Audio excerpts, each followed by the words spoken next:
Argus! Nasaan ka na bang bata ka? Pumunta ka na rito at uuwi na tayo! Kung saan-saan ka na naman nagpupunta. Argus! Ay, naku. Itong batang to talaga, oh. Palagi na lang kung kailan aalis na eh. Saka pa maglilibot sa buong bahay. Maghahanapan na naman kami nito eh. Ay, naku. Kukutusan ko na talaga to kapag nakita ko. Argus! Humanda ka sa akin kapag nakita kita! Ate! Ay, exit ka! Ay, bakit ka ba nagugulat? Kung saan-saan ka nalang sumusulpot? Saan ka ba galing? Kanina pa kita hinahanap ah. Uuwi na tayo eh. Halika na nga rito. Huwag ka nang lumayo sa akin, ha? Ate, may nakita kasi akong paru-paro kanina. Sinundan ko lang. Kakaiba yung paru-paro. Ay naku, wala namang kakaiba sa paru-paro, Argus. Lahat naman sila pare-pareho. Lumilipad kasi may pakpak. May makukulay, may hindi. May cute, may nakakatakot. Pero wag mong hahawakan, ha? Kasi nakakabulag daw ang pulbos ng paru-paro. Opo, ilang beses mo nang sinabi sa akin yan eh. Eh paano? Paulit-ulit kang nanghahabol ng paru-paro. Hindi naman sila nagbabago. Ay nako, halika na nga. Ay, teka. Ilalabas ko muna ang barya na pamasahe natin. Alam mo naman ng mga driver, kapag buo ang ibinayad mo at iilang barya na lang ang sukli, hindi na ibinibigay. Kapag hiningi mo, sasabihin nakalimutan. O di kaya makikipagtalo na naibigay na. Aba, mahalaga ang bawat piso, no? Pinagpapaguran ko to at pinagpapawisan. Kaya dapat palaging sakto ang ibigay sa kanila. Pero ayos lang din naman yun, ate. Kahit hindi na ibigay ang sukli mo na piso o 2 piso. Kasi di mo naman binabayaran ng pamasahe ko. Kahit ang laki-laki ko na, kinakandong mo pa rin ako para lang makalibre. Nakakahiya kaya. Ibayad mo na lang kasi ako ng pamasahe. Ay, hindi pwede. Sayang ang pera. Hanggat kaya kitang kandungin, kakandungin kita para makalibre ka ng pamasahe.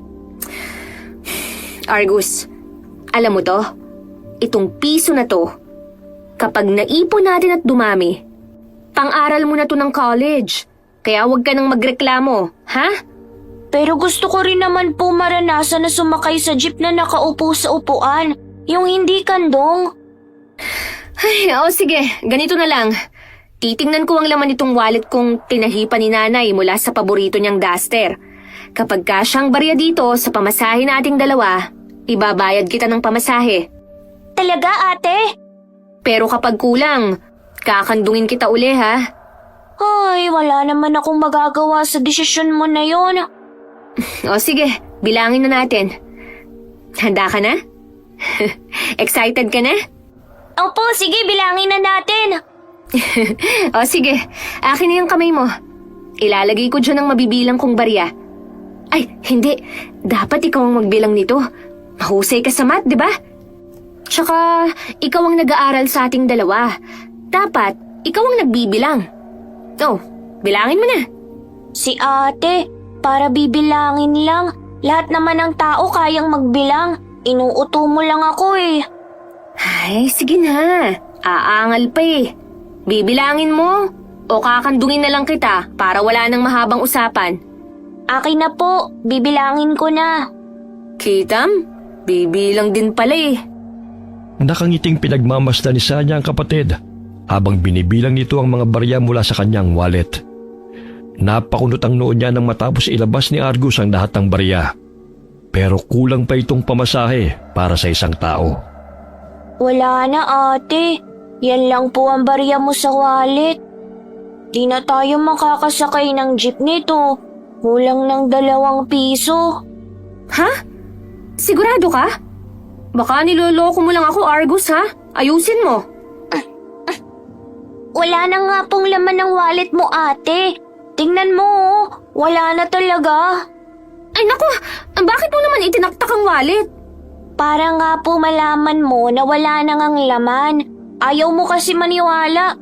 O 'di ba? Wala nang kabarya-barya ang wallet mo. Kaya tayo nawawalan ng pera eh. Kasi itinataktak mo ang wallet.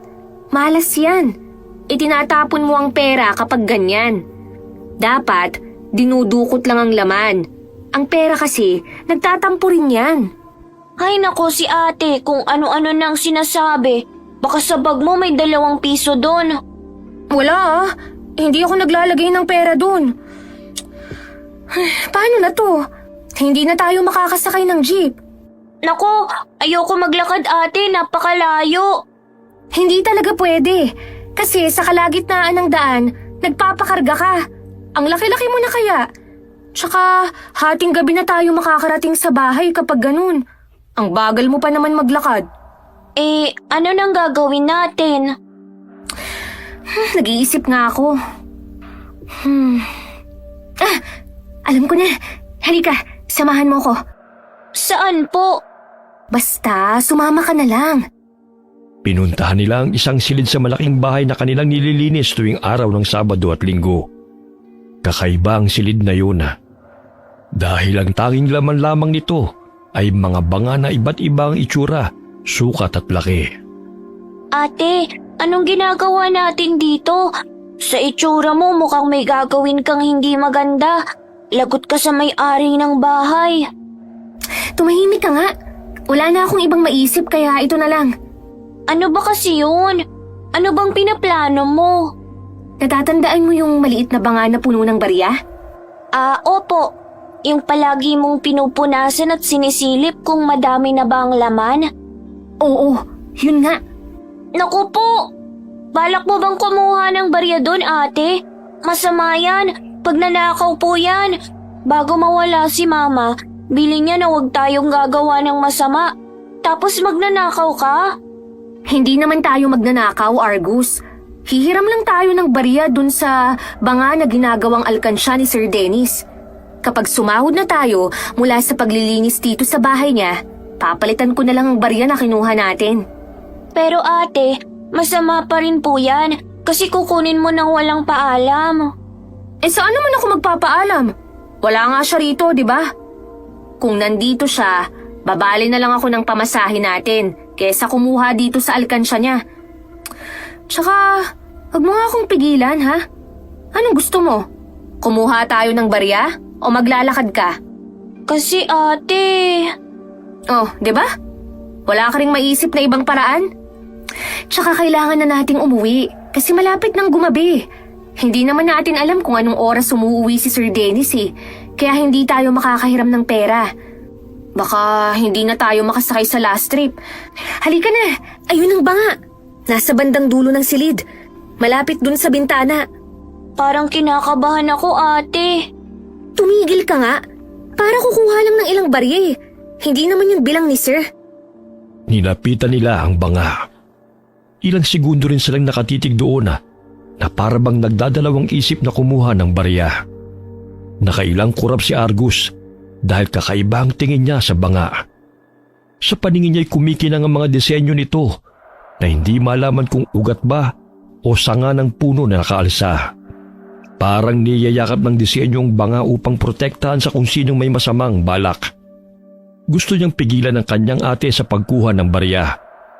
Pero hinahadlangan siya ng isipin na maglalakad siya ng malayo para lamang makauwi. Kaya sa huli hinayaan na lang din niya si Sanya na kumuha ng baryang pampuno sa kanilang pamasahe. Habang dinudukot ng dalaga ang barya, unti-unting pumasok ang ilang paru-paro mula sa labas ng nakabukas na bintana. Nanlalaki ang mga mata ni Argus dahil sa pagkamangha. Nagliliwanag ang mga ito sa kanyang paningin.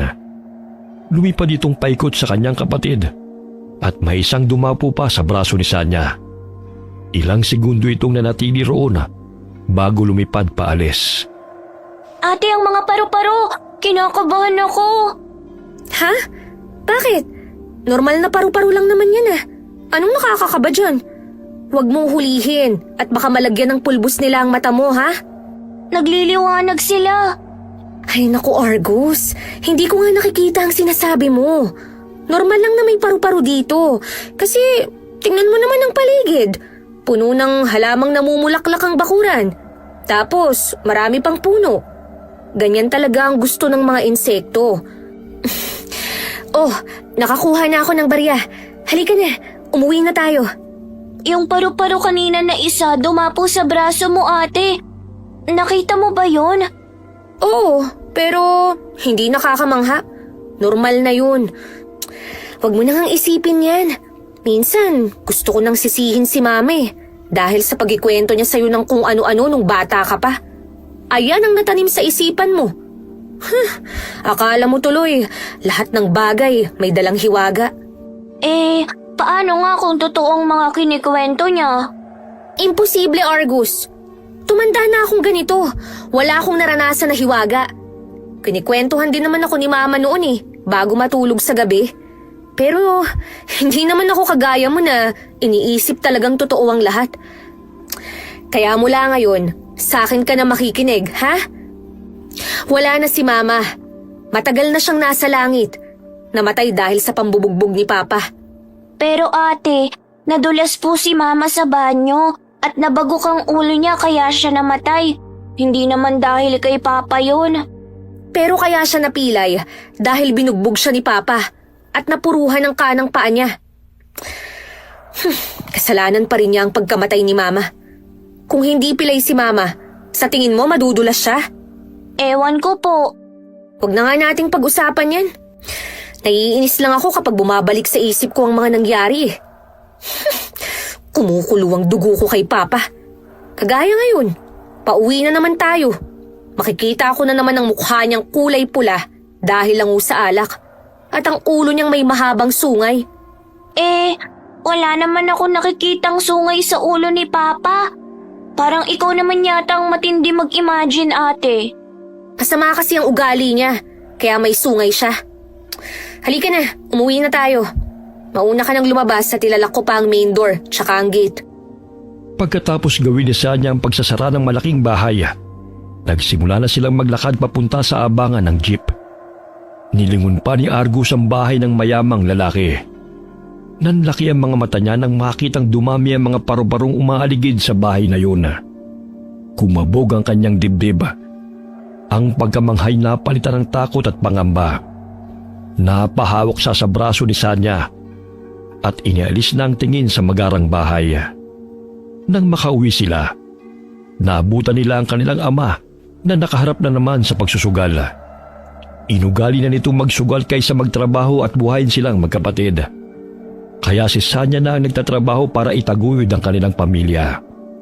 Araw-araw ay nakatambay sa bahay nila ang mga kaibigan ng kanilang ama para doon sila magsugal habang nag-iinuman. Mabutit dumating na kayong magkapatid. Bakit ginabi kayo ngayon? Himala po at nagtanong kayo. Mukhang nag-aalala ka na sa amin ngayon ah. Bakit naman ako mag-aalala? Ang tatanda na ninyo para alalahanin. Kaya mo nang bumuhay ng pamilya eh. Sinasabi ko lang, mabutit dumating na kayo. Sakto, gutom na ako. May dala ka bang pagkain? Wala po. Saan naman po ako kukuha ng pagkain? Paglilinis po ng malaking bahay ang trabaho ko doon tuwing Sabado at Linggo. Hindi po yun karinderya kagaya ng kay na Tio Manuel para makapag-uwi ako ng ulam. Ay di sana bumili ka na lang ng pagkain. Wala po akong pera. Kinsenas katapusan po ang sahod doon kay Sir Dennis. Malayo pa po ang katapusan. Kung nagugutom po pala kayo bakit hindi kayo tumayo muna dyan sa pagsusugal nyo at magluto? May sardinas naman po sa kusina. Tsaka may iniwan naman po kaming kanin bago kami umalis kaninang umaga. Sira ulo ka ba? Tatayo ako? Kita mong nananalo na ako sa pagsusugal ko? Gusto mo akong malasin? Alam mo ikaw talagang peste sa buhay ko. Kaya ako minamalas Malang-mahal ka sa nanay mo. Umalis ka na nga sa harapan ko at baka itong napanalunan ko matalo lang. Pumunta ka sa kusina, magluto ka ng pagkain. Walang respeto sa magulang. Walang respeto? Hindi bagay sa'yo ang respetuhin.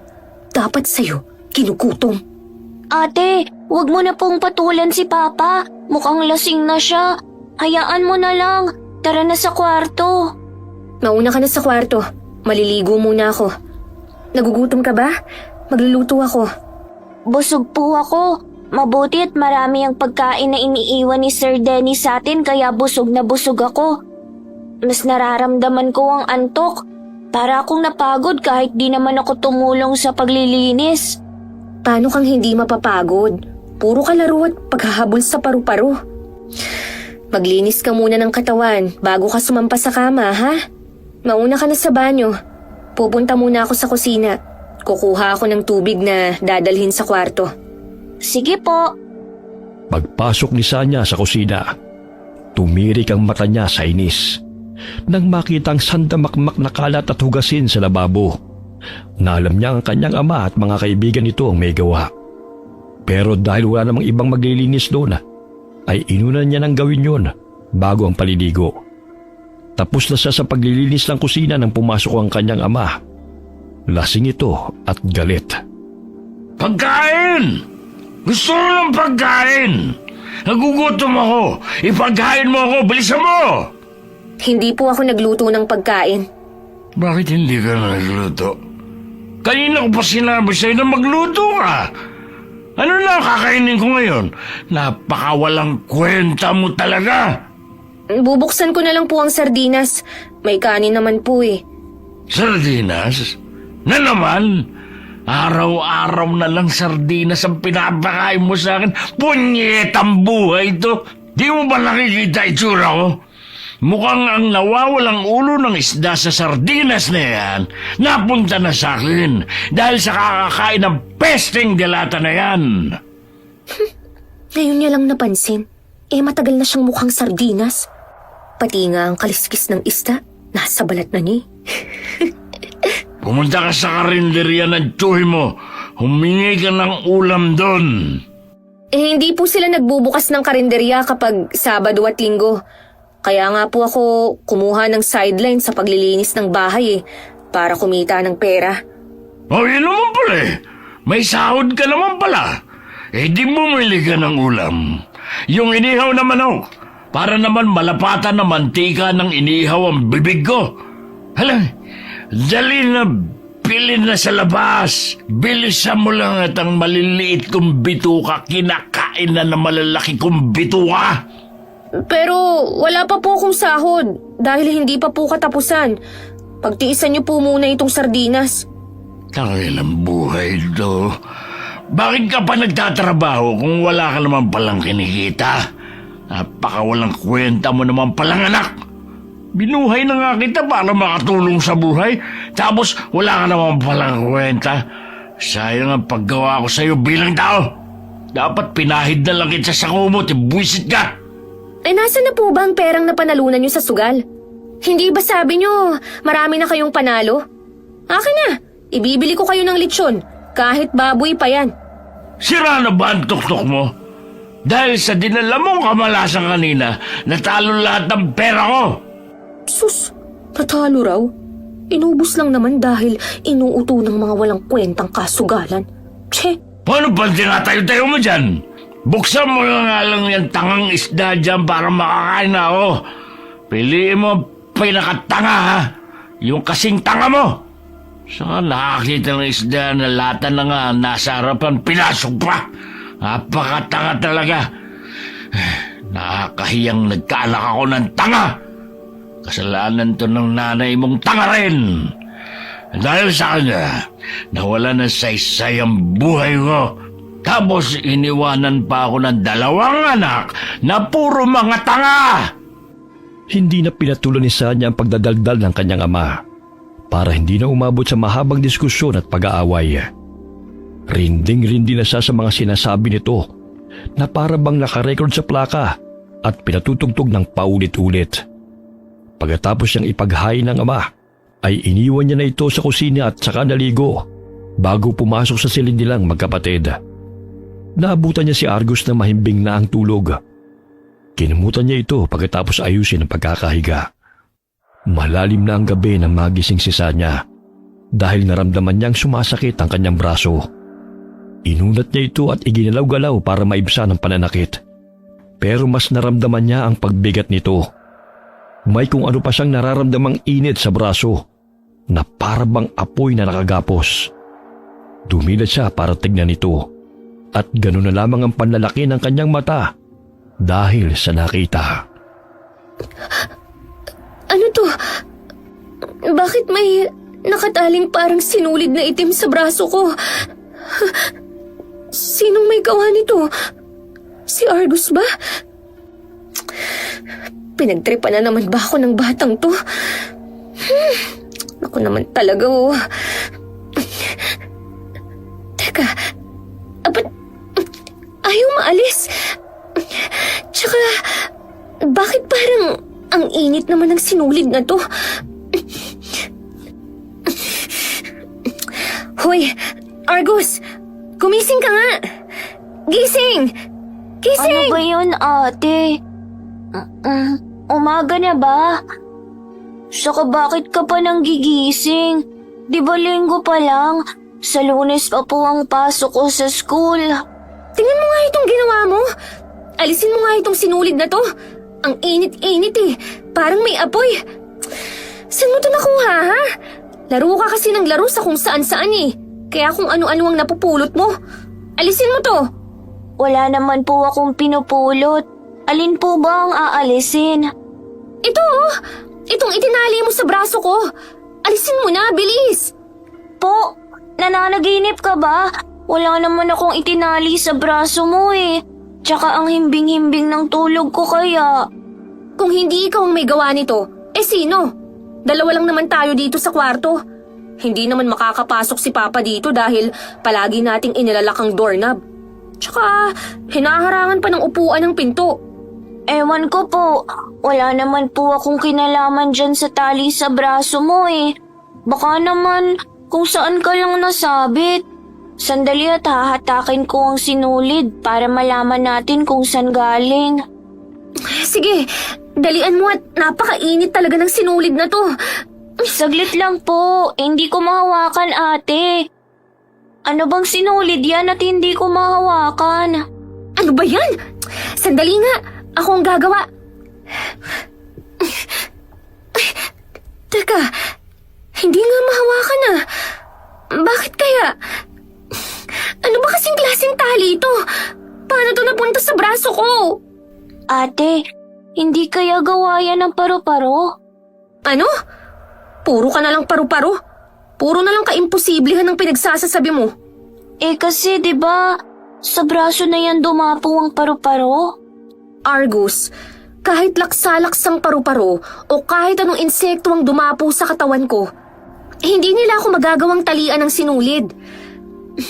Kumuha ka na nga lang ng gunting at gupitin na lang natin to. Doon sa drawer ng tukador, may gunting doon. Sige po. Pinagtulungan nilang magkapatid na gupitin ang sinulid na itim. Pero hindi ito tinatablan. Nagtataka na si Sanya sa nangyayari. Nagsisimula na rin siya kabahan sa isipin na baka namamaligno siya. Bumalik na lamang siya sa paghiga at inisip na mawawala rin ang sinulid pagkagising niya. Pero kinaumagahan na. Argus! Gumising ka na! Mag-almusal na tayo at maggayak. Kailangan na nating umalis. Nandyan na po. Maupo ka na rito at sabay na tayong kumain. Ipinagtimpla na rin kita ng kape. Ay, ubos na nga pala ang gatas mo. Di bale, pag sumahod ako, ibibili uli kita ng gatas. Ate, wag mo na po akong ibili ng gatas. Mukhang hindi naman nakakatulong sa pagtangkad eh. Mas masarap pa rin itong kape. Hindi lang naman pagtangkad ang naitutulong ng gatas. Pati ang pagtibay ng buto at pagtalino. Nag-aaral ka. Kailangan mo yun. Eh di kakain na lang po ko ng mani. Di ba pampatalino rin yun? Bakit kaya ang kulit mo? Kanino ka ba nagmana? Sa'yo po. Ikaw ang nagpalaki at nag-alaga sa akin eh. Kasalanan ko pa pala ang ganyan mong ugali, ha? Joke lang naman ate. Nga pala, nananaginip ba ako kagabi? O totoong ginising mo ako? Kasi may nakataling sinulid sa braso mo? Totoo yun. Hindi yun panaginip. Heto, tingnan mo. Nandito pa rin at hindi maalis. Kagabi, kahit malamlam ang ilaw natin sa kwarto, kitang-kita ang pagkaitim nito. Ngayon, medyo pumusyaw na. Pero hindi ko pa rin maalis eh. Idinarang ko na rin sa apoy para masunog pero hindi nasusunog, Argus. Natatakot na ako. Hindi ko alam kung ano to. Sinubukan kong lumabas ng bahay kanina pagkagising ko para malaman kung saan ba to nagmumula. Pero hindi ko makita ang dulo eh. Parang napakalayo ng dulo kaya hinayaan ko na lang muna. Ano kaya yan? Nakakatakot naman, ate. Ewan ko rin. Ay, bahala na. Hindi naman nakakaabalang sinulid na to eh. Kasi para lang hangin. Lumulusot pa nga kung saan-saan na para bang invisible. Baka nga invincible yan, ate. Tapos may magic. Ay, ayan ka na naman ah. Pero, alam mo, hindi ko alam kung kanino ako lalapit para matanggal ang sinulid na to sa akin. Ay, hayaan mo na nga muna tong problema ko. Kumain ka ng kumain at nang makabalik na tayo sa bahay ni Sir Dennis, ang sunod ko namang gagawin dun ay itrim ang mga halaman sa bakuran. Maglalakad tayo, ate. Di ba wala ka ng pera kagabi? Paano tayo pupunta doon kung wala na tayong pamasahe? Huwag kang maingay ha. Kagabi kasi, nakatulog si Papa sa sala. Tapos, nakita kong nagkalat ang mga barya niya sa sahig. Kinuha ko lahat. Naku, kapag nalaman niya yan, bubugbugin ka na naman nun. Gaya ng ginagawa niya kay mama noon kapag kinukuha ni mama ang pera niya. Hindi naman niya malalaman eh. Lasing na lasing siya kagabi. Sa kalasingan niya, hindi na nga niya kayang buhatin ang sarili niya. Akala ko nga, dito sa kusina siya makakatulog habang nakasubsob ang mukha sa platong may kanin. Nasaan na po pala siya? Wala po yata dito sa bahay. Ayun, maagang umalis. Hindi ko na tinanong. Bahala siya sa buhay niya. Wala naman siyang pakialam sa atin eh. E di, wala na rin akong pakialam sa kanya. Diba? Gawin niya kung ano ang gusto niyang gawin sa buhay. Basta tayo, mabubuhay tayo. Magtatapos ka ng pag-aaral. Kaya mag-aral kang mabuti, ha? Opo, ate. Pagkatapos nilang kumain at magayak ng sarili, umalis na sila at nagpunta sa bahay ng misteryosong amo na si Dennis. Ilang buwan nang naninilbihan si Sanya sa lalaki bilang tagapaglinis ng bahay nito tuwing Sabado at Linggo. Pero sa tuwing pumupunta sila para maglinis, laging umaalis ang lalaki na para bang umiiwas. Isa sa mahigpit na patakaran nito ay bawal ang magtanong, lalo kung tungkol sa personal na buhay. Kaya walang alam ang magkapatid sa kanilang amo, kahit na maliit na detalye. Ang tanging alam lang nila ay ang pangalan nito at wala pang apelyido na sinabi. Pagdating nila doon ay naabutan nilang naggagayak na paalis ang lalaki. Nandito na pala kayo. Natuwa ako sa ginawa mong paglilinis ng bahay kahapon, Sanya. Ang kintab ng sahig. Wala talagang alikabok pati ang mga display. Sa bakuran naman kayo maglilinis ngayon? Opo, sir.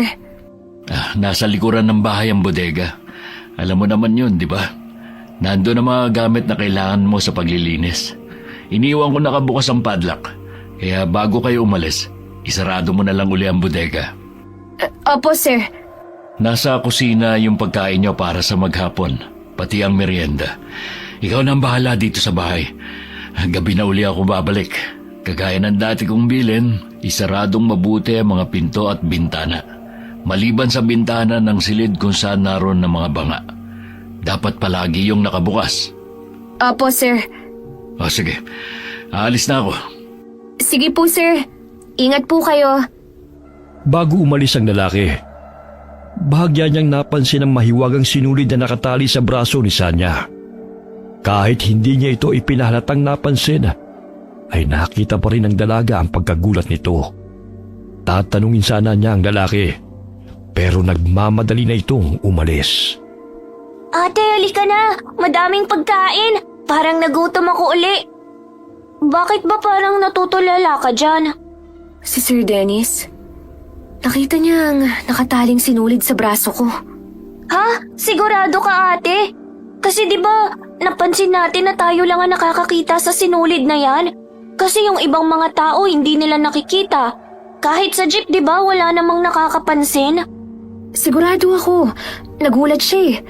Tapos, nagmamadali pa siyang umalis. Hindi naman siya ganyan dati. Para bang natakot siya nang makita ang sinulid? May alam kaya siya rito? Dapat tinanong mo na lang siya, ate. Eh kasi, nabigla rin ako eh. E di, hintayin na lang natin siya mamaya, tapos itanong natin. Kaso baka magalit siya. Kapag nagalit yun, baka tanggalan ako ng trabaho. Eh, hindi pwedeng mawala ang trabaho ito sa akin. Kasi malaki ang binabayad niya. Para yun sa pag-aaral mo, Argus. Pero kasi, paano natin maaalis ang sinulid na yan? Hahanap na lang tayo ng paraan. Nangyari lang to kahapon, di ba? Malamang, nandito rin ang sagot para maalis to. Baka parusa yan, ate, kasi nagnakaw ka po ng barya sa banga ng alkansya niya. Lagot ka. Wag mo na nga akong takutin. Tulungan mo na lang akong maghanap mamaya kung paano matatanggal ang sinulid na to sa braso ko. Tatapusin ko lang mabilis ang paglilinis at pag-aayos ng mga halaman sa labas. Tapos, iikutin natin ang buong bahay para lang mahanap ang sagot. Pero nagugutom pa ako, ate. Oo sige, kumain ka na muna. Binilisan niya ang trabaho. Pagkatapos ay inisa-isa nila ang mga silid sa buong bahay para makahanap ng sagot. Pero kahit anong gawin nila, ay hindi pa rin sila makakita ng pwedeng pamputol sa sinulid. Tinignan din nila ang banga na pinagkunan niya ng barya. Pero nalaman niyang hindi konektado roon ang sinulid dahil wala roon ang dulo nito. Hapon at naghihintay na lamang ng oras ng pag-uwi ang magkapatid. Nakatulala si Sanya habang malalim na nag-iisip. Ate, marami pang natirang pagkain. Iuuwi po ba natin to? Oo, pagkatapos mong kumain, iligpit mo at ilagay sa plastic. Sinabi naman ni Sir na iuwi na lang natin ang mga tirang pagkain.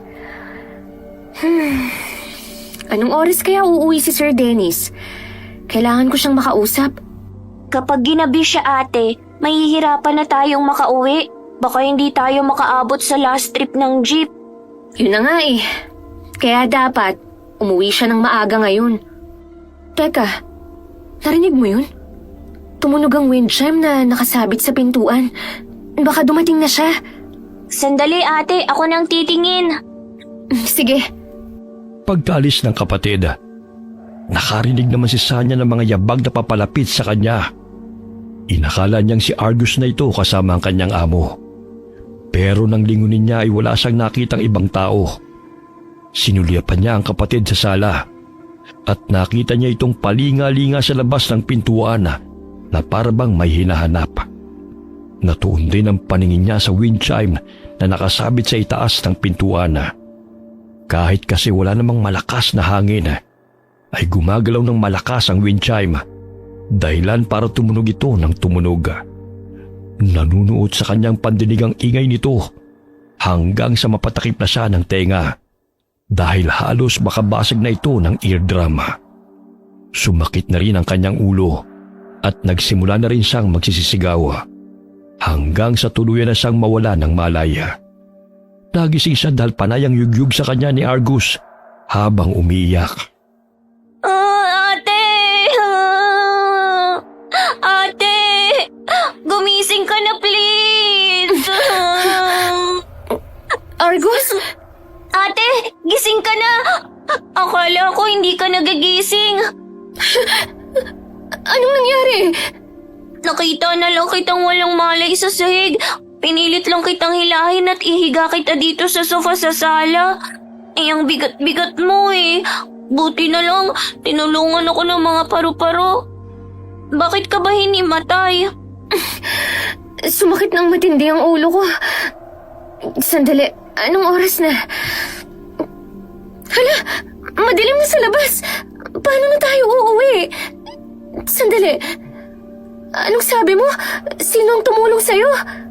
Sila po, ate. Ang mga kaibigan kong paru-paro. Anong bagay yan? Anong klaseng insekto ang mga yan? Ang dami nilang lumilipad-lipad dito sa loob ng bahay. Tsaka, Bakit sila nagliliwanag? Mga alitap-tap na kasing laki ng paru-paro? Hindi sila paru-paro, Argus. Baka nga hindi, ate. Kasi naiintindihan ko sila. Nakakapagsalita sila. Ay, sus ko! Kung ano-ano na ang nangyayari sa atin dito sa bahay na to. Pero gabi na, hindi na tayo makakauwi ngayon. Wala na tayong masasakyan na jeep. Dito na lang po muna tayo matulog. Madami namang kwarto eh. Hindi naman po siguro magagalit si Sir Dennis. Kahit naman magalit siya, wala naman tayong magagawa eh. Teka nga, wala pa ba siya? Hindi pa siya umuwi? Hindi pa, ate. Bakit kaya? Ate, ayos ka na po ba? Oo, ayos na ako. Nagugutom na po ako. Ako rin, nakaramdam na rin ako ng gutom. Alika na, pumunta na tayo sa kusina. May tira pa namang mga pagkain, di ba? Iinitin ko na lang. Ate, di ba may 4 na kwarto dito sa bahay na to? Pang-5 yung kwarto ni Sir Dennis. Pwede ba akong mamili ng tutulugan natin ngayon? Aba, may pagpili ka pa talaga ha? Ano ka? Aampunin ni Sir at may karapatan kang mamili ng kwartong tutulugan? Nakakahiya ah. Kahit nga yung guest room hindi natin gagamitin eh. Kasi hindi naman tayo sinabihan. Walang alam si Sir na inabutan tayo ng gabi dito. Kaya sa sala tayo matutulog. Tabi na lang tayo sa sofa. Malapad yun at malaki kaya kasya tayo dun. Sayang naman. Gusto ko pa naman doon matulog sa isang kwarto na may mga stuffed toy. Doon ko kasi laging nakikitang mga paru-paro. Di ba may mga halamang namumulaklak doon sa balkonahe? Ang ganda ng kwarto na yun, ate. Kaya siguro laging doon pumupunta ang mga paru-paro kasi may mga bulaklak. Hindi pwede, Argus. Hindi natin to bahay. Pero tayo naman ang naglilinis nito. E dilinisin na lang natin. Tama na. Ayoko nang makipagtalo sa ganyan. Isang gabi lang tayong matutulog dito at sa sala tayo matutulog. Tapos ang usapan. Pagkatapos nilang maghapunan, nag-ayos na si Sanya na matutulugan nila sa sala. Malaki ang bahay. Sobrang tahimik. Malamig ang klima na nagpatindig ng balahibo ni Sanya. Habang nakahiga ay pinagmamasdan niya ang braso may nakataling sinulid. Inis na inis siya sa tuwing nakikita ito. Pero hindi kagaya ng dati. Hindi na ito umiinit. Hindi na rin mabigat ang braso niya. Parang nasasanay na siyang may sinulid sa braso. Pero nakakaramdam pa rin siya ng takot. Umaasa siyang uuwi ang kanyang amo at gusto niya nang itanong kung may alam ito tungkol sa itim na sinulid na bigla na lamang gumapos sa braso niya. Sa kaiisip ay nakatulog na siya.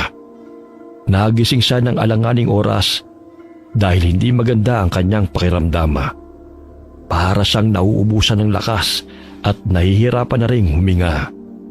Namamanhid ang braso niyang may nakataling sinulid kaya yun ang una niyang tinignan. Nanlaki ang mga mata niya dahil... Ano to? Bakit ganito na ang kulay ng sinulid na nakatali sa braso ko? Parang nagiging kulay pula na. Nagliliwanag pa. Sandali. Parang nakaangat ang sinulid. Papunta sa itaas. Sa kisame. Ano yung nakikita ko sa kisame? Parang matang mapupula. May pangil siya. Ang dulo ng sinulid ay nasa bibig niya.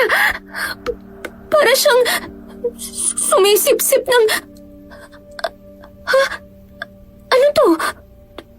Dugo? Sinisip-sip niya ang dugo ko! Tulong! Tulungan niyo ako! May halimaw! Ate, bakit ka sumisigaw? Argus! Ang halimaw! Nasa kisame! Ha? Hala, nakakatakot naman ang itsura niya. Mahaba ang buhok, mukha siyang bruha na lumulutang. Ate, anong gagawin natin? Kumuha ka ng panghampas! Saan, ate?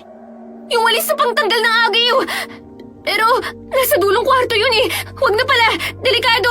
Baka sundan ka at atakihin. Itaboy na lang natin siya. Batuhin natin ng throw pillow. Umalis ka. Umalis ka, halimaw ka. Huwag dito. Layuan mo kami. Ate, lalong gumagalaw ang buhok niya. Parang buhay. Parang mga ahas na susugod sa atin. Magtago ka, Argos. Dito ka lang sa likuran ko. Nasaan na ba yung bag ko? Ayun. Ano bang pwede kong gamitin na panlaban sa iyong halimaw ka?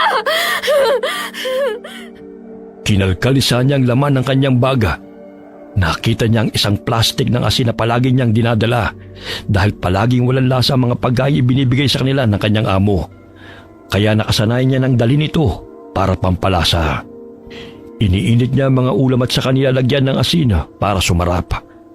Dahil sa pagkataranta niya, dumakot siya ng asin at isinaboy sa halimaw na papalapit sa kanila. Umatungal ito na parabang nasaktan na. Lalong nanlisik ang mga mata nito. Humaba ang dila na parang naging latigong humahampas sa kanila. Panay ang saboy niya ng asina, kaya hindi makalapit ang halimaw. Sa huli lumipad ito at lumabas ng bahay. Dumaan ito sa nakabukas na bintana sa sala. Ate, umalis na siya. Babalik pa kaya siya? Sandali, dyan ka lang ha. Isasarado ko ang bintana para hindi na siya makapasok ulit. Lumilipad siya, ate, kahit walang pakpak. Anong klaseng halimaw yon? Hindi ko rin alam. Nangihina ako. Para akong nauubusan ng lakas. Tingnan mo ang sinulid sa braso ko. Kulay pula na. Hindi kaya... dahil sa pagsipsip niya ng dugo ko. Ang dulo ng sinulid ay konektado sa halimaw na yun. Saan siya galing? Bakit ito ginagawa sa akin? Ate, umuwi na po tayo. Natatakot na ako. Baka bumalik siya eh. Mabuti na lang at natakot siya sa asin. Nakatulong din ang baon mong asin. Mabuti talaga at nagdadala ka niyan. Hindi pa rin umuwi si Sir. Argos, tulungan mo kong linisin ang sala. Kailangan nating walisin ang asin na nagkalat at ayusin ang mga ginulo natin dito. Baka biglang umuwi si Sir Dennis. Sige po. Hala ate, natumba ka. Bakit? Ayos ka lang po. Nanghihina ako. Nalalambot ang tuhod ko. Maupo ka na lang po sa sofa. Ako na pong bahalang maglinis ng mga kinalat natin dito. Kaya mo ba? Opo, malaki na ako ate. Salamat, Argos. Pagkatapos malinis ang sala, dumating na rin ang amo ni Sanya matapos ang ilang sandali. Nagulat pa ang lalaki nang makita silang naroon pa sa bahay. Pero matapos magpaliwanag ni Sanya, ay naunawa naman siya ng lalaki. At nagdesisyon itong ihatid na lamang sila sa kanilang bahay. Habang nasa biyahe sakay ng kotse, naglakas loob si Sanya na magtanong sa kanyang amo. Sir Dennis, huwag niyo po sanang masamain ha. Pero gusto ko lang po sanang magtanong kahit alam kong nasa patakaran po ninyo na bawal yun. Ano yun? Ano ho kasi, may nangyari ho kasing kakaiba sa akin.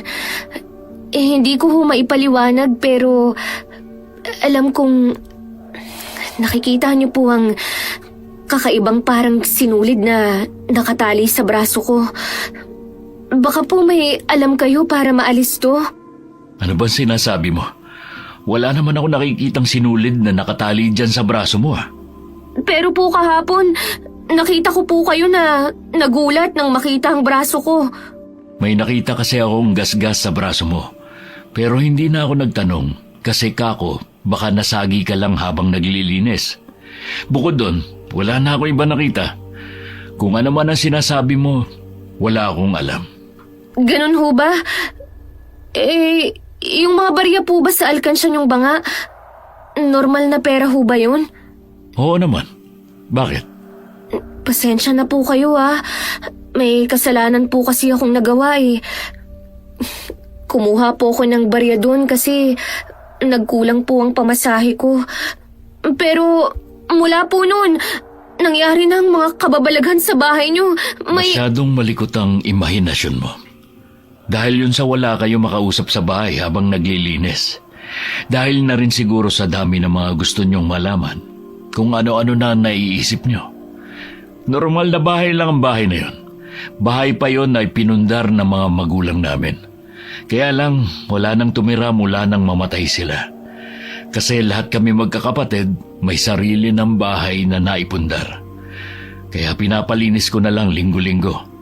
Hindi rin ako natutulog sa bahay na yun.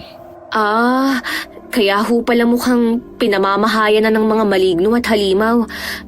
Dapat po sigurong ipabless ang bahay, sir.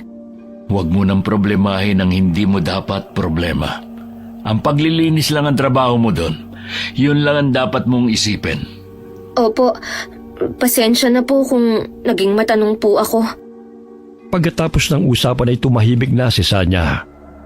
Ilang minuto pa ang nakalipas ay nakarating na sila sa kanilang bahay. Pagkababa nila sa kotse ng lalaki ay umalis na rin ito kaagad. Dahil madaling araw pa lamang, natulog pa uli ang magkapatid. Kinabukasan ay nagising si Sanya dahil sa pag-iingay ng kanyang ama. Ano, Argus? Hindi pa ba bumabangon yung kapatid mo? Abay, hapon na. Humihinga pa ba yan? Papa, may lagnat po si ate. May ipagagawa po ba kayo? Ako na lang po ang gagawa. Ikaw? Bakit? Kaya mo ba magluto? Kung kaya mo, sige. Ipagluto mo kami ng pulutan. Pero... Oo, di ba? Hindi mo kaya? Lakas na loob mo magpresenta, hindi mo naman kaya. Gisingin mo na ate mo ang prinsesa. Abay, hapon na. Baka mautas na yan dyan sa higaan. Sabihin mo, magluto ng pulutan namin. Kanina po ay inutusan niya akong humingi ng ulam kina Tiyo. Madami po yun. Ubus na po. Anong madami? Kulang pa nga sa amin ng barkada ko yun eh. Huwag ka na sumagot-sagot dyan. Gisingin mo na yung kapatid mo. Sigurado naman ako nag-iinarte lang yan. Manang-mana sa nanay niyang maarte. Pwe! Dali mo dyan! Minamalas ako sa sugal dahil sa inyo eh. Opo, Papa. Argus, Ate, gising na. Kumusta na ang pakiramdam mo? Nagugutom ka na ba? medyo... Bakit nagbubunga nga ang magaling mong ama? Hayaan mo na po siya, ate. Kanina pa sila nagiinuman eh. Lasing na po siguro si Papa. Wala nang pinagbago ang tatay mong yan.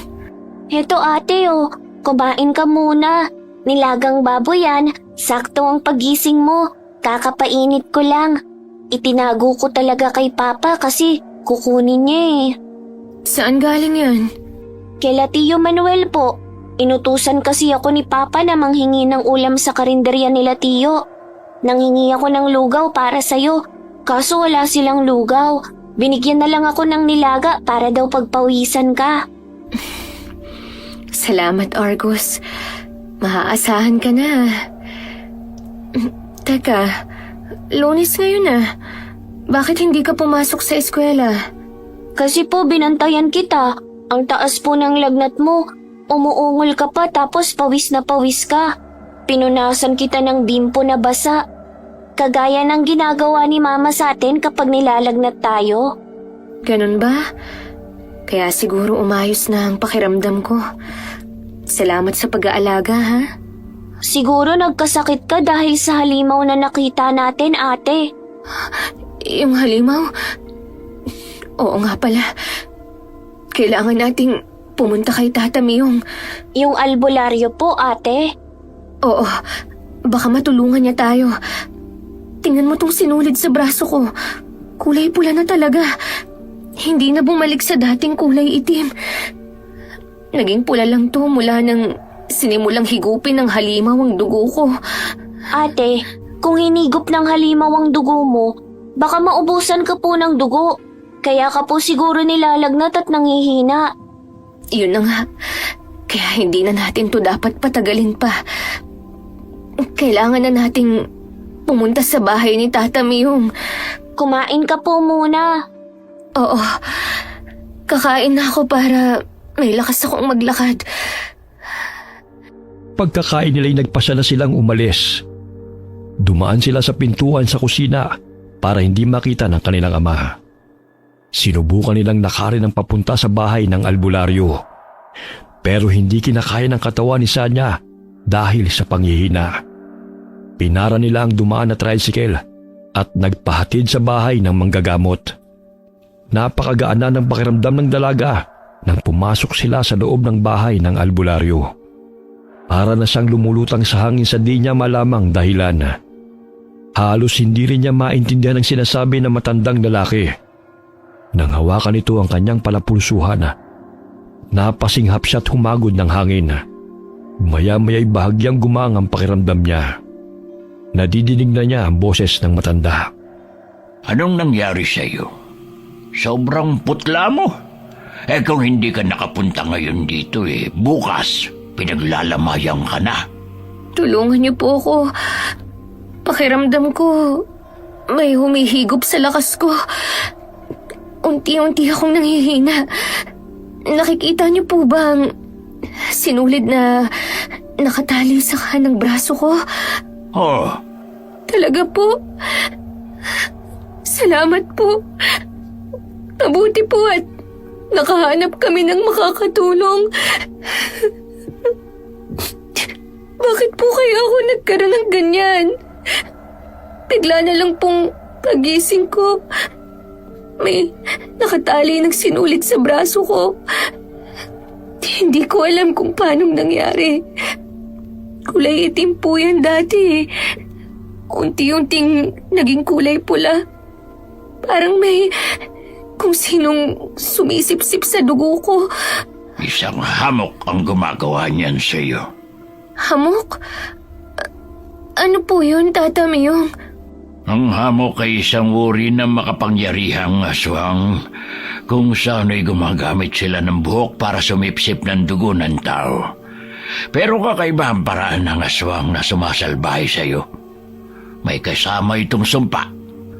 Napasailalim ka sa isang ritual na matagal nang umiiral at naghahanap lang ng pagkakataon para makapambiktima. Sumpa? Ritual? Ano po yun? Paano po nangyari yun? Ikwento mo sa akin kung ano mga ginawa mo para malaman natin kung saan ito nagsimula. At nang malaman din natin kung paano ito matatanggal. Base sa nakikita kong kalagayan ng sinulid na nakagapos sa iyong braso, marami-rami ng dugo ang naihigop niya sa iyo. Kailangan na natin siyang supilin bago ka pa mapahamak. Ate, baka talagang may kinalaman po sa barya na kinuha mo dun sa banga. Nagsimula lang naman po ang lahat ng to mula nung kumuha ka ng barya dun eh. Barya? Anong barya ang sinasabi ng kapatid mo? Nasaan na ito? Kasi ho, Tata Miyong, kinulang po kami ng pamasahe pa uwi. Kaya kumuha ako ng barya sa alkansyang bangha ng amo ko. Posible po ba talaga na doon nagsimula? May kinalaman kaya ang barya? Kaso, naibayad ko na po ito sa jeep eh. Sakto lang po kasing pandagdag sa pamasahe ang barya na kinuha ko. Sige, aalamin natin yan. Dumito lang muna kayo at may kukunin lang akong mga gamit. Saka ayusin ko mga sangkap sa pagsasagawa ng ritual. Iniwan muna sila ng albularyo para gawin ang mga sinabi nito. Lumabas naman ang isang anak na babae na manggagamot at binigyan sila ng pagkain. Sinabihan sila nito na kailangan nilang kumain para may lakas sa gagawing gamutan. Kailangang palakasin ang katawan, espiritual at isipan dahil malakas at mapanganib ang kanilang kalaban. Matapos ang halos isang oras, bumalik na ang matandang lalaki. Dala nito ang isang lumang libro. Malaki ito at makapal. Kasunod niya ang isa pang anak na lalaki. Dala naman ang mga kagamitan sa pagriritual. Ano po yung libro na dala niyo, Tata Miyong? Ito Ang librong ginawa ng aming kanununuhan. Ipinamamana ito sa mga susunod na albularyo sa aming angkan. Dito namin tinatala ang mga naging karanasan namin sa paggagamot para magamit ang kaalaman sa susunod na henerasyon. Nandyan po kaya ang kaso kong ito? Yan ang aalamin natin. Sa katunayan, ngayon lang ako nakakita ng ganitong kakaibang kalagayan. Ikaw pa lang ang dumating sa akin na may nakataling isinumpang sinulid sa braso. Pero natatandaan ko ang kwento ng aking lolo noon, isa sa kamag-anak namin. Nagkaroon ng karanasan na nahahawig sa kalagayan mo. Hanapin natin. Paniguradong nakatala yun sa librong ito. Sana nga po nandyan, Tata Mayong. Pakiramdam ko, bawat segundo hinihigop ng halimaw ang aking dugo. Hindi ako pwedeng mamatay. Hindi ko pwedeng iwan ang kapatid ko sa walang kwenta naming ama. May magulang pa pala kayo. Akala ko hulila na kayo dahil wala kayong kasamang pumarito. Buhay pa po si Papa sa kasamaang palad. Sinimulang buklatin ni Tata Myong ang libro. Inisa-isa niyang tignan ang bawat pahina hanggang sa makita niya ang hinahanap. Nalaman niyang nakatala nga roon ang kasong nahahawig sa kalagayan ni Sanya. Pero ang kaibahan lang, hindi sinulid ang ginamit sa pagsumpa, kundi panyo na personal na gamit ng biktima. Ayon sa nakasulat, ang panyo ay pinagagalaw ng halimaw na para bang may buhay tuwing gabi. Sinasakal nito ang biktima. Natatastas ang sinulid ng panyo at tumitigas na parang karayom. Saka tumutusok sa balat para gumawa ng sugat upang lumabas ang dugo. Saka lalabas ang halimaw na sisip-sip nito. Tama ang sinabi kong isang aswang na mukhang bumibiktima sa'yo. Sa kaso mo, ginamitan ka ng sinulid. Hindi pa malinaw ang lahat sa akin. Wala ka naman personal na gamit para mabiktima ka niya. Kailangan ko magsagawa ng ritual para matuntun ko ang nangyari sa nakaraan, para malaman ko kung anong ginawa ng aswang sa'yo. Ritual? Paano niyo po gagawin? Adel, ihanda mo mga gamit sa pagre-ritual. Lalakbayin ko ang nakaraan ng dalagang ito. Matapos igayak ng kanyang anak ang mga gamit sa pagre-ritual, nagsimula na ang matanda. Nagpausok siya gamit ang pansuob na kamangyan, lira at insenso. Nag-usal din siya ng dasal. Pagkatapos ay nagsindi ng kandilang puti. Inilagay niya ang isang kamay sa mangkok na lusa na may tubig. Kitang-kita ni Sanya ang pagtirik ng mga mata na matanda. Pagkatapos ay biglang yumuko at nawala ng malay. Sabay silang natakot ni Argus, pero pinakalma sila ng anak ng albularyo at sinabing normal na gano'n ang nangyayari sa matanda sa tuwing naglalakbay ang espiritu nito para alamin ang nakaraan ng pasyente. Matapos ang ilang minuto ay nagkamalay si Tata Myong at humagod ng malalim na paghinga. Uminom muna siya ng tubig bago muling kinausap si Sanya. Mula nang kunin mo ang barya sa alkansya, doon nga nagsimula ang lahat. Ang barya na yun ay matagal nang may sumpa. Hinahatak nito ang biktima palapit sa kanya. May kakaiba ka bang napansin sa barya bago mo ito kunin? Kakaiba? Sandali po. Sa pagkakatanda ko, sa tuwing naglilinis ako ng kwartong yun, palagi akong nakakaramdam ng mabigat na presensya. Lagi akong hinahatak ng banga na lumapit sa kanya. Isang beses, sumilip ako. Madilim ang loob ng banga. Pero may isang nagliliwanag na barya. Sa takot ko lumayo ako at iniwan yun. Pero mula noon, hindi na mawala sa isip ko ang barya. At yun din ang una kong naisip na kunin nang magkulang ako ng pamasahe. Pero Ang nakapagtataka, nang makuha ko na ang barya, parang naging ordinaryong pera na lang po to. Inisip ko na guni-guni ko lang ang lahat, kaya ibinayad ko na lang po sa driver ng jeep. Naging ordinaryo na lang na barya. Dahil na mga sandaling yun, nalipat na sa'yo ang sumpa. Ang sinulid na gumapos sa braso mo ay hindi talaga sinulid. Yan ay mahiwagang buhok ng isang aswang. Ang buhok niya ang sumisip-sip ng dugo ng biktima. Pero ginawa na po namin ang lahat para maputol. Pero ayaw po talaga. Hindi yan basta mapuputol. Kailangan nating talunin ng aswang. Paano po? Saan natin makikita ang halimaw na yun? Sa bahay po siguro ni Sir Dennis. Di ba po doon nagsimula ang lahat? Tsaka natatandaan mo ba ate?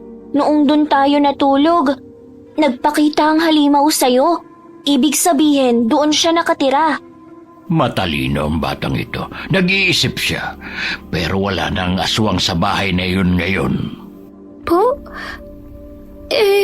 Nasa na po kaya siya? Mula nang gumapo sa iyo ang buhok niya, kasama mo na siya kahit saan ka magpunta. Pero makapangyarihan siya. Hindi ito basta-basta nakikita. Hindi ordinaryong mata ang makakahuli sa kanya. Ano po ang gagawin natin? Kailangan nating magsagawa ng ritual para palabasin siya. Dahil makapangyarihan ng halimaw na kanilang kakaharapin, nagpasyang matandang lalaki na sa gubat sila magsagawa ng pagriritual. Sa gubat na yun, may lugar doon kung saan nagsasagawa ng pagdarasal ang bawat albularyo sa kanilang angkan para palakasin ang kapangyarihan nila. Ang kauna-unahang albularyo sa angkan ng matanda ang siyang nakadiskubre sa lugar na yun. Dahil doon nakasentro ang bilog na buwan kapag hating gabi. Malakas ang mga halimaw sa ganong oras. Pero ang kalakasan na yun, ang kanila ring kahinaan at siyang magpapatalo sa kanila. Nilakbay nila ang pusod ng gubat. Dala ang mga kagamitan sa pagkipaglaban na mula pa sa ninuno ni Tatamyong. Pagdating doon, agad napansin ni Sanya ang 3 malalaking puno na diretso ang katawan at ang mga sanga ay nasa tuktok. Kakaibang balat ng mga puno dahil may mga nakaukit na simbolo roon. Patatsulok ang pwesto ng mga puno na tila ba sinadya dahil sa saktong sukat ng bawat agwat nila sa isa't isa. Meron ding itim na lubid na nakatali sa katawan ng 3 puno na nagkokonekta sa bawat isa. Huminto sila sa paglalakad at nagsagawa muna ng pagdarasal si Tatamyong. Pagkatapos ay pinahira niya ng langis sa mga kasama sa kanilang noo, dibdib at sa likod ng braso ng pakrus. Saka sila tumawid sa kabila ng lubid at pumasok sa loob ng tatsulok na espasyo. Pagtungtong pa lang ni Sanya sa loob, ay sinalubong na siya ng malamig na hangin na nagpatindig sa kanyang balahibo. May kung anong malamig na hininga rin ang umihip sa kanyang batok, dahilan para kilabutan siya ng gusto. Inilibot niya ang paningin sa paligid. Ramdam niyang may matang nakamasid. Maya-maya'y napatakip siya ng tenga at napasigaw matapos marinig ang matinis na boses na umaalingaw-ngaw sa kanyang isipan. Galit ang nilalang. Nagpakita ito sa kanyang isip. Namumula ang mga mata. May matutulis na mga pangil at kuko.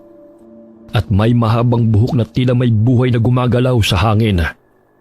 Ulang-pula ang mga hibla ng buhok nito na parabang dinadaluyan ng dugong nagmumula sa kanya. Ate! Magpakatatag ka, Sanya. Alam kong gagawin niya ang lahat para matalo ka. Lahat ng takot ay padadala niya sa'yo. Wala siyang ibang hangad kundi ang patayin ka. Ubusin ang dugo mo sa katawan at kapag namatay ka, lilipat lang siya sa bagong biktima. Kailangan natin siyang matalo para hindi na muling makapambiktima pa ng iba. Ate, ayos ka po ba? Oo, Argus. Ayos lang si ate. Dapat hindi ka na sumama dito. Delikado to para sa'yo. Ayoko po. Hindi kita iiwan. Matapang naman ako, ate. Lalabanan ko ang halimaw na yon. Nakita mo to? Nagdala talaga ako ng gunting. Kulay gold pa. Gugupitin ko talaga ang buhok niya ngayon. Humanda siya sa akin. Ikaw talaga. Nakuha mo pang magpatawa. Doon ka lang pumesto, ha? Kahit anong mangyari, huwag kang lalayo, ha? Opo. Kahit na ano ang mangyari, huwag kayong lalabas sa lubid. Nasa labas ng lubid ang kalaban. Naghihintay lang siya na tumawid tayo roon. Saka siya sasalakay. Opo, nararamdaman ko siyang nakamasid lang. Pero mas nararamdaman ko na ang pagsipsip niya ng dugo sa akin. Parang gusto niyang ubusin na ngayon ang dugo ko. Tingnan niyo ang hibla ng buhok niyang nakatali sa braso ko. Hindi na mukhang sinulid na kulay pula. Gumagalaw na to. Lumitaw na ang tunay na anyo. Isang hibla ng buhok na kulay pula. At kitang-kita ko ang pagdaloy ng dugo ko na parang may humihigop nga. Mula nang pumasok tayo sa loob ng triangulong ito, ipinakita na niya ang tunay niyang anyo. Alam kong nagpakita na rin siya sa'yo sa pamamagitan ng isip, hindi ba? Opo, kitang-kita ko ang nakakatakot niyang itsura. Habang hinihintay natin ang buwan na mapunta sa sentro ng langit, magsasagawa na ako ng ritual para sa paghahanda sa kanyang paglitaw. Magpapakita ho ba siya talaga, Tata Miyong? Mapipilitan siyang magpakita, lalo na kapag nararamdaman niyang unti-unti na siyang nawawala ng koneksyon sa'yo. Paano po mangyayari yun? Ang ritual na gagawin ko ay ang pagputol ng koneksyon niya sa'yo. Kaya ihanda mo na ang sarili mo. Hindi ako makikipaglaban dito, kundi ikaw, ang katawan mo. Mula sa dalang malaking bag ng matanda, ay inilabas niya ang isang malaking puting tela na hugis at sulok. Sa gitna ng tela ay may nakaguhit na isang malaking mata. Inutusan ni Tata Myong si Sanya na maupo sa nakaguhit na mata. Matapos niya itong ilapag sa lupa, ay sinabihan ng dalaga na kahit na anong mangyari, ay huwag siyang haalis doon. Nakaluhod naman ang matanda sa likuran ni Sanya at nagsimula ng umusal ng dasal. Ang dalawa namang anak na matanda ay nagsaboy ng asin sa paligid bilang pangontra sa aswang. Inihanda rin nila ang ilang galon na puno ng tubig na may katas ng kalamansi at dinikdik na bawang. Pagkatapos ay mahigpit nilang hinawakan ng latigo na gawa sa buntot ng pagi at naging alerto sa paglitaw ng aswang. Habang nagsasagawa ng ritual ng matanda, ramdam na ramdam ni Sanya ang galit ng aswang sa pamamagitan ng marahas na paghigop sa kanya ng dugo. Napapasigaw ang dalaga dahil sa pagkakataong yun ay nakakaramdam na siya ng sakit na para bang hinihiwa ng kutsilyo ang kanyang palapulsuhan. Maya-maya ay malakas na pagtawa ng halimaw ang umalingaw-ngaw sa paligid. Hala, nakakatakot naman. Argus, huwag kang lalayo. Kahit anong mangyari, huwag kang aalis sa pwesto mo, ha? Opo, ate. Dito lang po ako sa tabi ni kuya. Nandiyan na siya. Unti-unti na siyang nagpapakita. Lumalakas na ang hangin. Kiniginaw ako. Nakikita niyo ba siya? Nasa harapan ko siya. Nakalutang sa hangin. Sumasayaw sa hangin ang mahaba niyang buhok. Pulang-pula. Parang mga ahas na buhay. Huwag kang aalis sa kinauupuan mo kahit na anong mangyari. Hayaan mo lang siya. Hindi siya makakapasok dito sa loob. Dahil kung gagawin niya yon ay matutusta siya. Tulong! Gumapos na pa ako ang buhok niya. Kinihila niya ako. Adel, Mochi, sabuyan niyo ng asin ng aswang. Ate, huwag kang sasama sa kanya. Huwag kang lalapit dito, Argus! Gugupitin ko ang buhok na yan! Diyan ka lang, bata. Huwag kang lalapit sa aswang. Hindi makakatulong ang dala mong gunting sa kanya. Pero hinatak na po niya ang ate ko. Bibitiwan niya rin ang ate mo. Hindi makakatagal ang aswang sa loob ng trianggulo. Bumitiw na siya! Inalis na niya ang buhok niya sa paa ko! Bumitiw lang siya, pero lalo siyang lumapit. Kailangan niyang ipakita ng buo ang kanyang sarili para matalo natin siya. Ano po ang balak niyong gawin, Tata Mayong? Ang palitawin siya ng sabilitan. Isuot mo itong rosaryo sa kanang braso mo. Sige po. Nang maisuot ni Sanya ang rosaryo, muling umalingaw-ngaw ang atungal ng aswang na parabang nahihirapan ito. Nagliwanag ang hibla ng buhok na nakagapo sa braso ni Sanya at nahahawakan na ito ng dalaga. Napasigaw si Sanya dahil ramdam niya ang pag-init ng buhok na parabang meron itong apoy na sumusunog sa kanyang balat. Sinundan nila ng tingin ang hibla ng buhok na unti-unti nang lumitaw hanggang sa makita na nila ang kabuuan ng aswang. Nasa harapan ito ni Sanya. Lumulutang sa hangin. Pistula itong isang malaking kumpul ng buhok na nagliliyab sa pagkapula.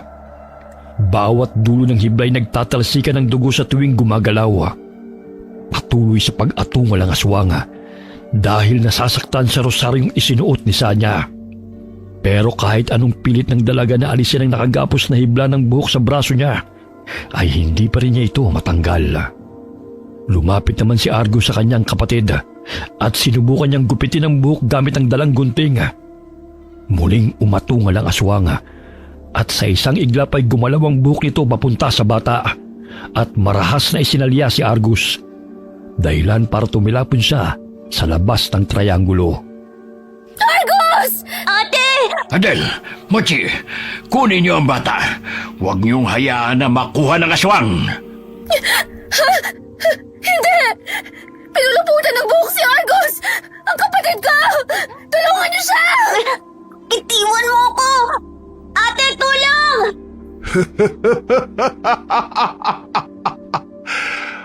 Akala niyo ba matatalo niyo ako ng ganun-ganun lang? Hindi niyo mababawi sa akin ang pagkain ko. Sa akin siya. Ako ang nakakita sa kanya. Bakit ba kayo nakikialam? Pakawalan mo ang kapatid ko! Parang awa mo na! Huwag mo siyang sasaktan! Nagpakita ka na rin sa wakas. Natutuwa akong makakita ng isang hamok.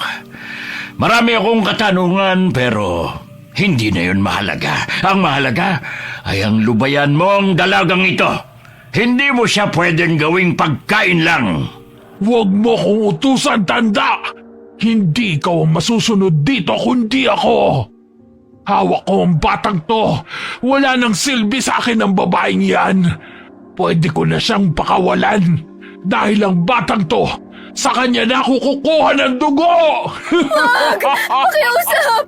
Huwag ang kapatid ko! Huwag si Argus! Ako na lang. Pahig akong ipagpatuloy mo ang pagsipsip sa dugo ko. Kahit ikamatay ko pa. Huwag lang ang kapatid ko. Parang awa mo na. Pero sa itsura mo, mukhang hindi ka natatagal. Kailangan ko na rin kumuha ng bagong pagkain. Hindi na kita kailangan. Ang batang to, siya na ang pagkain ko ngayon. Yan ay kung kaya mong gawin. Anong ginagawa mo sa buhok ko, tanda? Bitiwan mo yan! Humasok ka dito sa loob ng trianggulo. Dito tayo magtos. Wag! Wag mo akong hilahin dyan! Bitiwan mo ako! Nakipagtagisan ng lakas si Tatamyong sa aswang. Tinulungan rin siya ng kanyang mga anak na hatakin papasok sa loob ng espasyo ang halimaw. Nang magawa nila itong hatakin, umatungal ang aswang na parabang nasasaktan sa apoy. Naging magulo ang galaw ng mga buhok nito at para siyang nakukuryente. Naglayuan naman sila at lumabas sa kabila ng lubid. Hinatak ni Adel si Sanya palabas dahil hindi ganong makalakad sa panghihina ng katawan. At mula sa kanilang pwesto ay pinagmasdan nila ang aswang na nagwawala habang umaatungal. Pilit itong lumilipad. Pero may kung anong enerhiyang telang puti at hinahatak siyang pababa sa lupa. Sa bawat lapat ng paa ng aswang sa tela ay para siyang sinisilaban. Nalalapnos ang balat nito at umuusok pa. Dali-dali namang tinakbo ni Mochi si Argus para tulungan ng bata matapos mabitiwan ng aswang. Ano po ang nangyayari sa aswang, Tata Miyong? Nakikipaglaban siya sa enerhiyang bumabalot sa loob ng trianggulo na yan. Ang 3 puno at ang lubid na kumukonekta sa bawat isa ay may orasyon. Nagiging pananggalang ito para maproteksyonan ang tao mula sa mga masasamang nilalang. Pero sa oras na makapasok sa loob ang halimaw, nagiging sandata ito para matalo sila. Kaya pala, ayaw niyang pumasok sa loob at pilit niya akong hinahatak palabas. Sandali! Bakit? Ano nangyayari sa'yo? Ang buhok niya! Gumapos sa braso ko! Hinihila niya ako palapit sa kanya! Tulungan niyo ako! Kumapit ka sa kamay ko. Adel, hagupitin niyo ng latigo ang aswang. Madali kayo. Sabuyan niyo rin ang tubig na nasa galon. May kalamansi at bawang ang mga yon. Sa tingin niyo ba matatalo niyo ako ng ganun-ganun lang? Hindi ako papayag. Ibigay niyo sa akin ang babaeng yan! Hindi mo siya makukuha. Nagsambit ng orasyon ng matanda habang nakikipaglaban naman sa aswang ang kanyang mga anak. Gumawa naman ng paraan si Argus para tulungan ang ate niya. Ipinilit pa rin niya ang gunting. Ginamit niya yun sa buhok ng aswang na nakagapos sa braso ng kapatid. Nagulat sila dahil nagugupit na ng ordinaryong gunting ang buhok nito. Pero sa galit ng halimaw, ang bata ang kinuha niya. Mabilis niya itong pinuluputan ng buhok at saka marahas na hinila palapit sa kanya. Argus! Akala ko ba babae handa mong isakripisyo ang sarili mo kapalit ng iyong kapatid? Bakit hindi mo ginawa kanina? Ayan tuloy! Nakuha ko na naman ang bata! Hindi. Huwag si Argus. Hindi na ako lalaban. Kusa na akong pupunta sa'yo. Pakawalan mo lang siya. Hindi! Hindi mo na ako mauuto ngayon!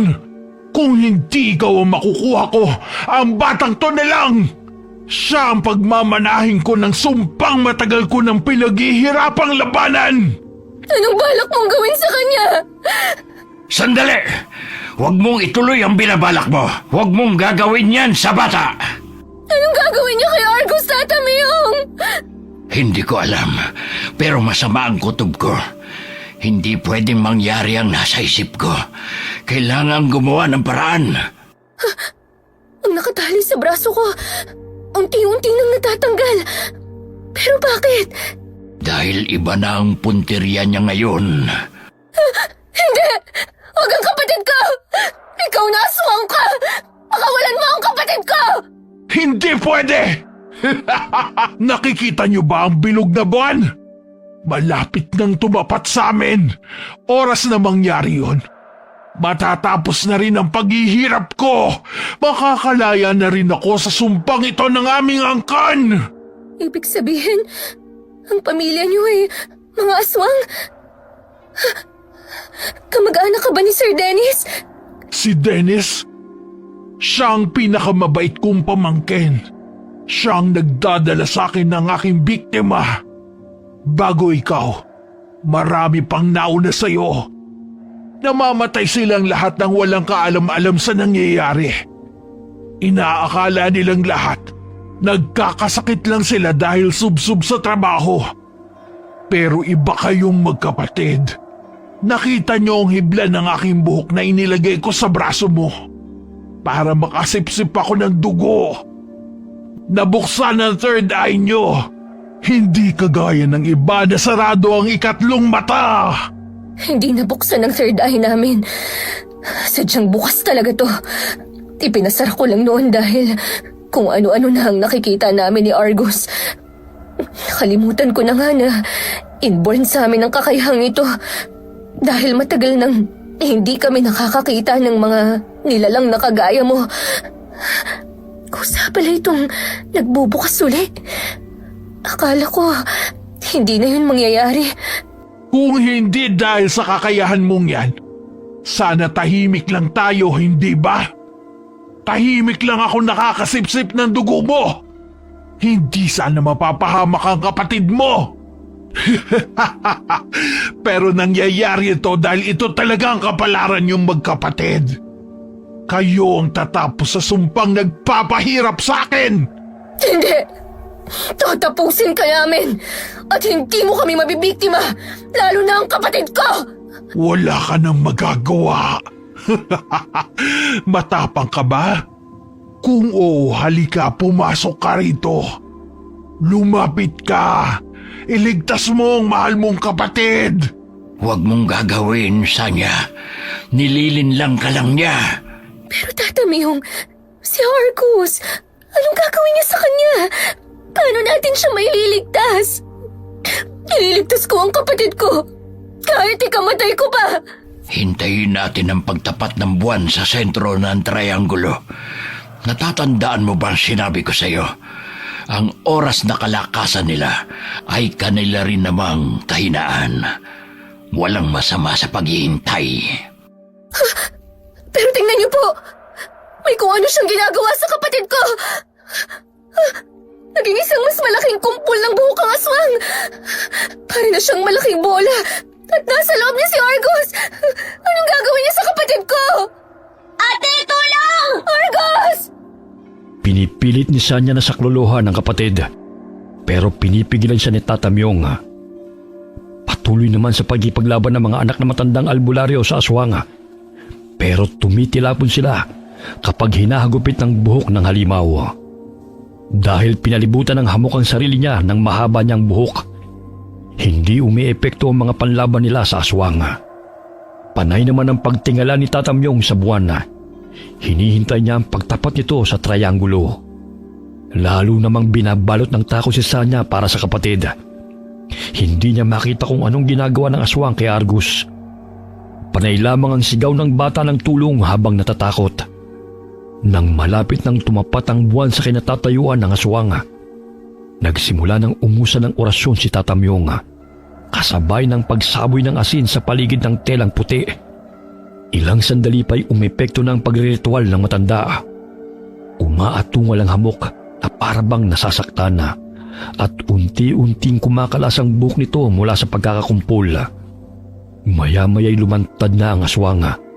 Hawak nito si Argus. May ilang hibla ng buhok ang nakasakal sa bata. Inutusan ni Tata Myung ang anak niyang lalaki na hagupitin ang aswang gamit ang buntot pagi. Kada lapat ng latigo sa katawan ng hamok ay umaatungal ito. Pero hindi pa rin binibitiwan ng bata. Nakatuon lamang ang atensyon ng halimaw sa ginagawa nito kay Argus. Nakatapat ang mukha ng aswang sa mukha ni Argus. Nakabuka ng malaki ang bibig nito. Nakalitaw ang matutulis na pangil. Tumutulo ang malalapot nitong laway.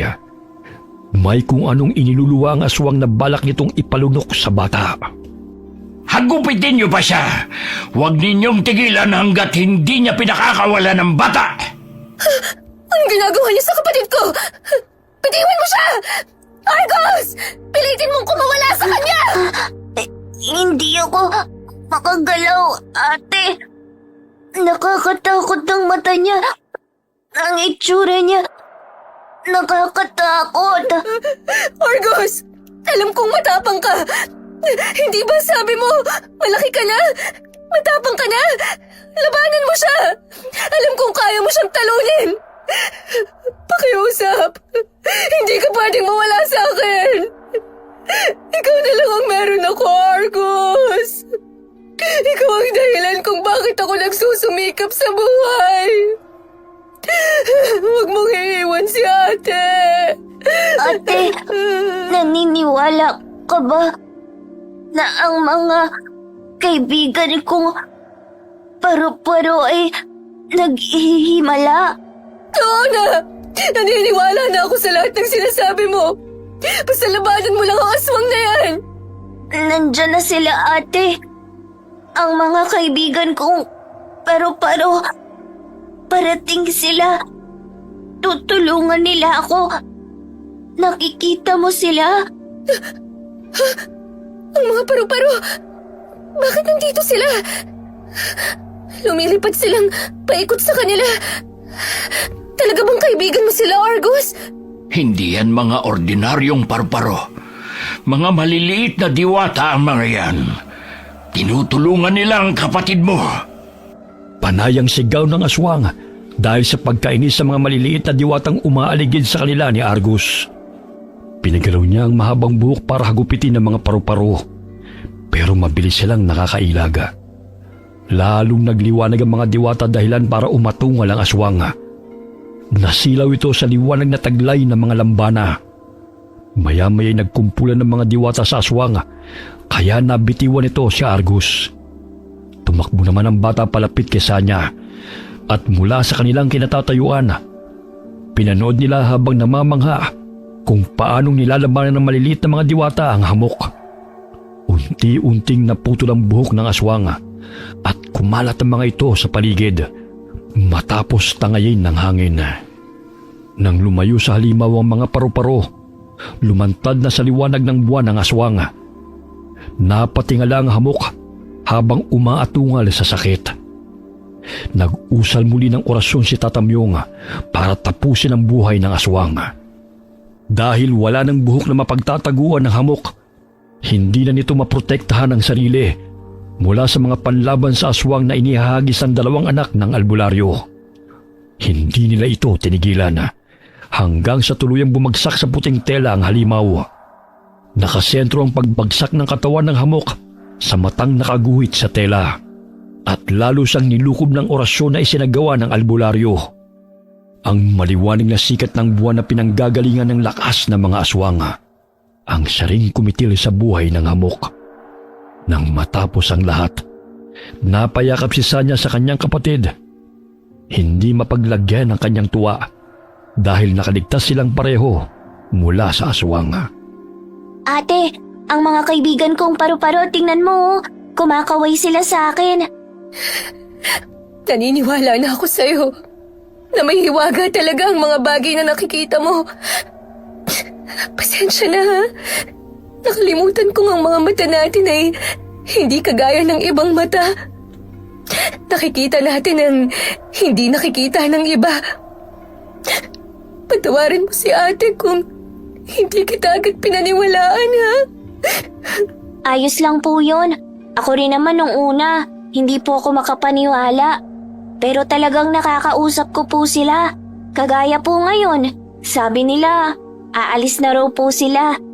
Sabi pa nila, hindi raw sila nagtagumpay na alisin ang buhok ng aswang na nakatali sa braso mo. Sinubukan daw nila na hindi mailagay sa iyong sumpa ng hamok, pero hindi sila makalapit. Kaya po pala, may dumapo na paru-paro nung kumukuha ka ng barya, kasi sinusubukan nilang pigilan ka. Ganun ba? Kaso, matigas ang ulo ng ate mo eh. Kaya napahamak tayo. Ang mga lambana, kaya sila umaaligid sa bahay na iyon kasi pilit nilang sinusubukang alisin ang sumpa. Kaso, hindi sapat ang kapangyarihan nila kumpara sa alagad ng dilim na tumagos na sa puso ng hamok. Sa kagustuhan nito makalaya sa sumpa ng kanilang angkan, naghanap na siya ng masasalinan ng mutya ng aswang. Si Argus sana ang balak niyang biktimahin, kaya lang may kaibigan siyang mga lambana. Kawawa rin po siya, sa totoo lang. Mukhang hindi naman niya gusto ang sumpa sa kanya eh. Pero paano po kaya siya nagkaganon? Kakausapin ko si Sir Dennis. Sa ngayon, hindi na pwedeng ipatupad ang patakaran niyang bawal ang magtanong. Marami siyang dapat sagutin. Araw ng Sabado, bumalik ang magkapatid sa bahay ng mayamang lalaki. Hindi na nagpatalo si Sanya sa mga patakaran nito. Matatag niyang kinausap ang kanyang amo. Gulat na gulat si Dennis matapos ikwento ni Sanya ang lahat ng kanilang naranasan.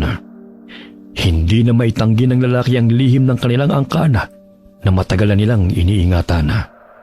Kaya na mga oras na yon, sinabi na nito ang lahat ng sagot sa mga katanungan ng magkapatid.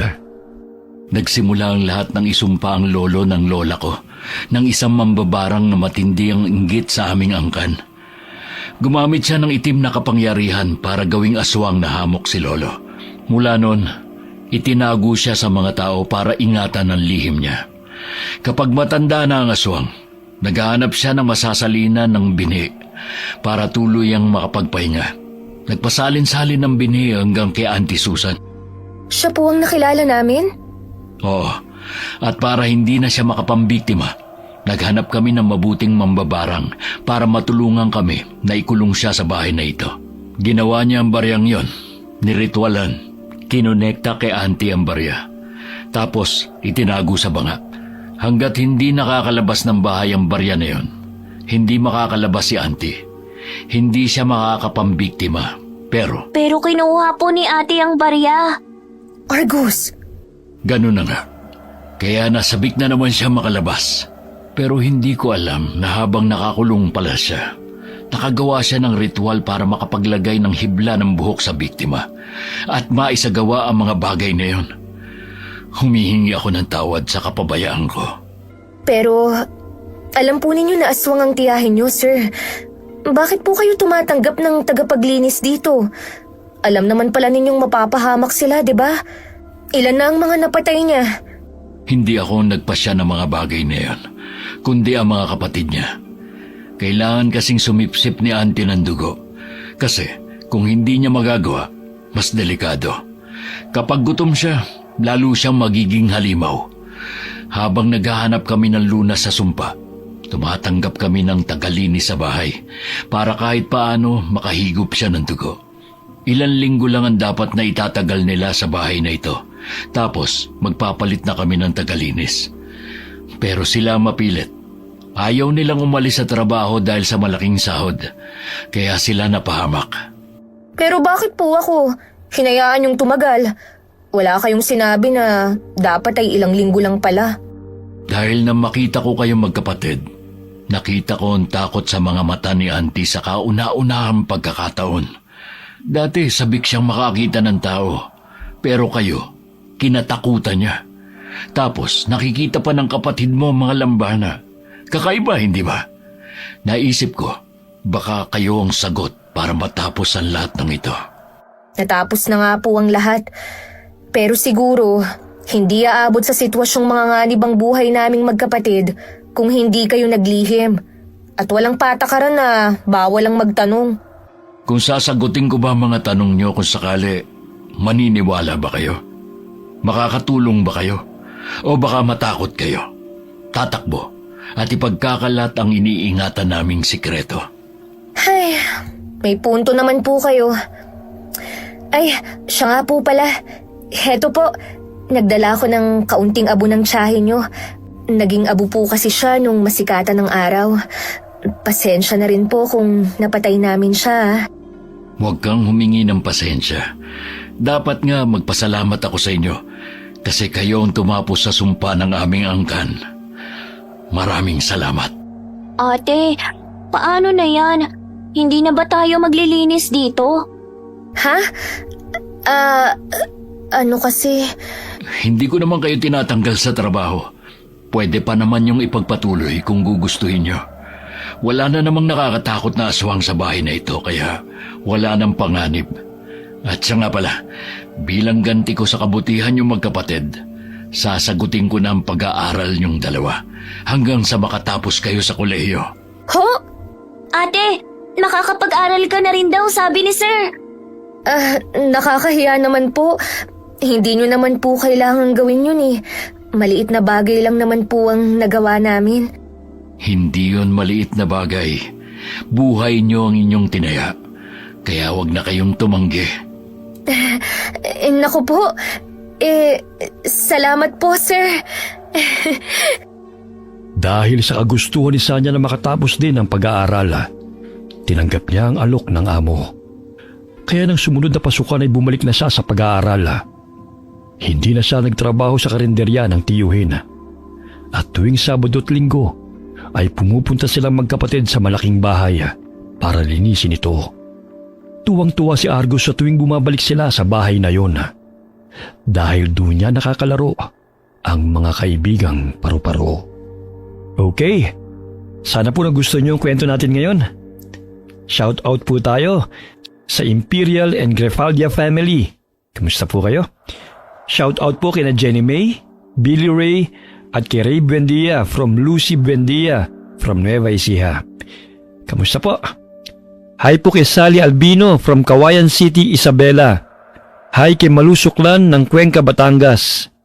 Alright, maraming salamat po sa inyo and God bless all of you.